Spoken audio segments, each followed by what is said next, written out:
छात्रों के मुद्दे पर देश की राजनीति गर्मा गई है। सड़क से लेकर संसद तक टकराव जारी है। विपक्ष सरकार पर युवाओं के भविष्य से खिलवाड़ करने का आरोप लगा रहा है, तो सरकार कह रही है कि विपक्ष सिर्फ राजनीति कर रहा है।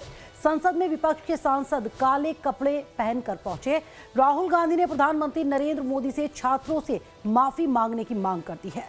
अखिलेश यादव ने भी सरकार को घेरा है, तो आम आदमी पार्टी के सांसद संजय सिंह ने संसद परिसर में अपना गुस्सा जाहिर किया। आखिर छात्र राजनीति का सबसे बड़ा मुद्दा कैसे बन गए? संसद का मानसून सत्र, संसद परिसर में काले कपड़ों में विरोध। विपक्ष पहुंचा काले कपड़ों में, हाथों में तख्तियां लेकर सरकार के खिलाफ जमकर नारेबाजी की। और एक मुद्दा ही छात्रों का भविष्य। विपक्ष का आरोप है कि सरकार युवाओं के सवालों से भाग रही है और छात्रों के मुद्दे पर जवाब देने के बजाय विपक्ष की आवाज दबा रही है। इसी मुद्दे को लेकर संसद के बाहर भी कांग्रेस ने मोर्चा खोल दिया, जहां राहुल गांधी ने सरकार पर सीधा हमला बोला। उन्होंने कहा कि छात्रों के साथ अन्याय हुआ है। देखिए, हम पूरा सपोर्ट कर रहे हैं छात्रों के आंदोलन को, ठीक है। मेरे मुंह से खून निकल रहा था कल। हम पूरा सपोर्ट कर रहे हैं। We have clear demands. Demand number 1, Dharmendra Pradhan goes. Not our demands, student demands. Dharmendra goes. Number 2, anyone who assaulted the students is punished. Number 3, Prime Minister must apologize to students. तो इस बीच राहुल गांधी ने सरकार से 3 डिमांड भी कर दी। उनकी पहली डिमांड है छात्रों को पीटने वालों पर कार्रवाई की जाए। दूसरी मांग उनकी, प्रधानमंत्री मोदी छात्रों से माफी मांगे। और उनकी तीसरी मांग, शिक्षा मंत्री धर्मेंद्र प्रधान इस्तीफा दी। तो कांग्रेस ही नहीं बल्कि समाजवादी पार्टी भी सरकार पर लगातार हमलावर है। अखिलेश यादव ने कहा कि युवाओं की मेहनत और भविष्य के साथ खिलवाड़ स्वीकार नहीं किया जा सकता और सरकार को जवाब देना ही होगा। जब आप एक दल को बुलवाएंगे और फिर सरकार को बुलवा देंगे और विपक्ष के किसी तीसरे दल को नहीं बुलवाएंगे, तो उसको मैं क्या समझूंगा? सरकार के जवाब के बाद कौन क्या बोलता? तो ये जिम्मेदारी हम सब की है कि जब हमारा सबका मुद्दा है और छात्र नौजवानों का मुद्दा है, इसमें किसी पार्टी का सवाल नहीं है कि ये समाजवादी पार्टी है, बीजेपी है, कांग्रेस है और कोई दल है।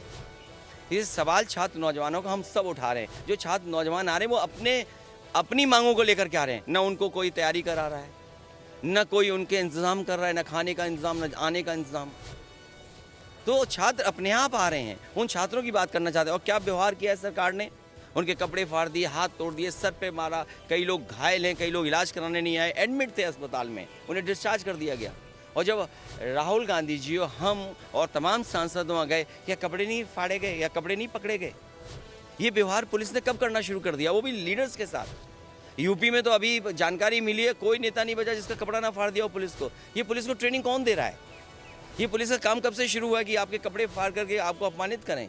क्या मेरे कपड़े नहीं फाड़े या पकड़ने की कोशिश नहीं की? क्या राहुल जी के टी शर्ट या कपड़े नहीं पकड़े? तो छात्रों के मुद्दे पर विपक्ष के आरोप की अगर बात करें तो छात्रों के भविष्य के साथ सरकार खिलवाड़ कर रही है। युवाओं के साथ अन्याय का दावा भी किया गया है। संसद से सड़क तक विरोध प्रदर्शन किया गया विपक्ष की तरफ से। विपक्ष के आरोपों के बीच सरकार ने भी पलटवार कर दिया है। संसदीय कार्य मंत्री किरण रिजिजू ने कहा कि सरकार छात्रों के मुद्दों पर चर्चा के लिए तैयार है, लेकिन विपक्ष सदन चलने नहीं देना चाहता और हर मुद्दे पर सिर्फ हंगामा कर रहा है। और पूरे देश को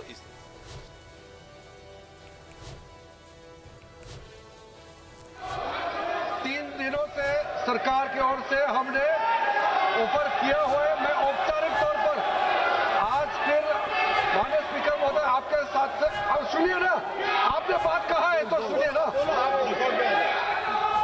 सरकार नीट पेपर लीक का चर्चा के लिए पूरी तरह से तैयार है और हमने पहले दिन से कहा है, जब चर्चा होती है तो किसी नियम के तहत होना पड़ता है और इसका व्यवस्था बनाना पड़ता है। मैं अनुरोध करता हूं कि चर्चा कब होना है, चर्चा का ड्यूरेशन, कितना लंबा चर्चा होना है और किस नियम के तहत होना है, माननीय स्पीकर महोदय सारे पार्टी के फ्लोर लीडर से बातचीत करके इसका निर्णय किया जाए।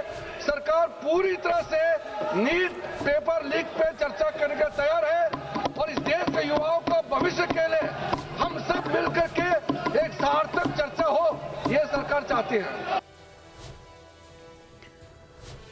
इधर आम आदमी पार्टी भी इस मुद्दे पर विपक्ष के साथ खड़ी दिखाई दे रही है। संसद परिसर में सांसद संजय सिंह ने कहा कि छात्रों और युवाओं की आवाज को दबाया नहीं जा सकता और सरकार को जवाब देना ही होगा। सारी राजनीतिक पार्टियों को और पूरे देश को इस वक्त जंतर मंतर के आंदोलन का समर्थन करना चाहिए, नौजवानों के मुद्दों का समर्थन करना चाहिए। और मुद्दा है इस वक्त पेपर लीक, पेपर लीक से परेशान नौजवान। मुद्दा है इस वक्त 22 बच्चों की मौत जिन्होंने पेपर लीक के कारण अपनी जान दी। मुद्दा है इस वक्त कि रोम जल रहा है, नीरो बंसी बजा रहा है। देश की राजधानी दिल्ली में नौजवानों को दौड़ा दौड़ा के पीटा जा रहा है, उनके खून से सड़कें लाल हो जा रही हैं और देश का प्रधानमंत्री इन घटनाओं पे खामोश है। तो सबको बच्चों का साथ देना चाहिए, जो आंदोलन का मुद्दा है उसका साथ देना चाहिए। यानी संदेश साफ है कि सरकार और विपक्ष छात्रों को लेकर आर पार के मूड में है। जहां एक तरफ विपक्ष से राहुल गांधी लगातार हमलावर हैं, तो दूसरी तरफ अखिलेश यादव भी कहीं पीछे नहीं दिखाई दे रहे। संसद और सड़क पर प्रदर्शन और छात्रों के हक को लेकर आवाज बुलंद है। उधर सरकार चर्चा के लिए तैयार होने का दावा कर रही है और विपक्ष पर हंगामे का आरोप लगा रही है। इतना ही नहीं, सदन चलाने की अपील कर रही है, जिससे सदन में पेंडिंग बिल पर चर्चा हो सके और उन्हें पास कराया जा सके। मतलब विपक्ष इस मुद्दे को भुनाने में कहीं भी कोई कोर कसर छोड़ना नहीं चाहता। कांग्रेस और एसपी अब सरकार से आर पार के मूड में आ गए हैं।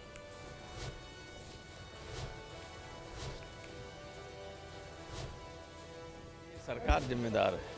सरकार जब कोई बात सुनना ही नहीं चाहती, आपने देखा होगा सबने कि जैसे ही कोई सब बात करना शुरू करता है और सदन स्थगित हो जाता है, 11:01 पर स्थगित हो जाएगा, 12:01 पर स्थगित हो जाएगा और 2:01 पर स्थगित हो जाएगा।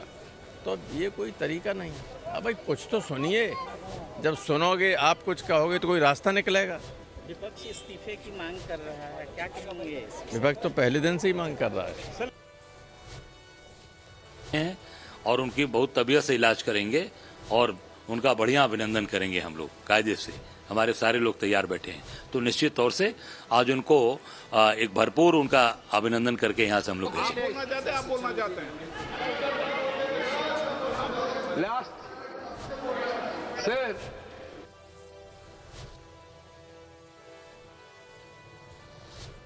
किसने बनाया जेएनयू, किसने बनाया दिल्ली यूनिवर्सिटी, ये सारी की सारी जितनी आईएम किसने बनाया, एम्स किसने बनाया? कांग्रेस ने बनाया। भारतीय जनता पार्टी एक अपना बता दे कि भाई मोदी जी 3 टर्म में कौन से यूनिवर्सिटीज बनाए हैं? सबको बंद कर दिया, बेच दिया। लगातार अभी तक 1 लाख से ऊपर विद्यालय बंद हो चुके। इस साल अभी 54 इंजीनियरिंग कॉलेज बंद हुए। इस साल पूरे देश में 54।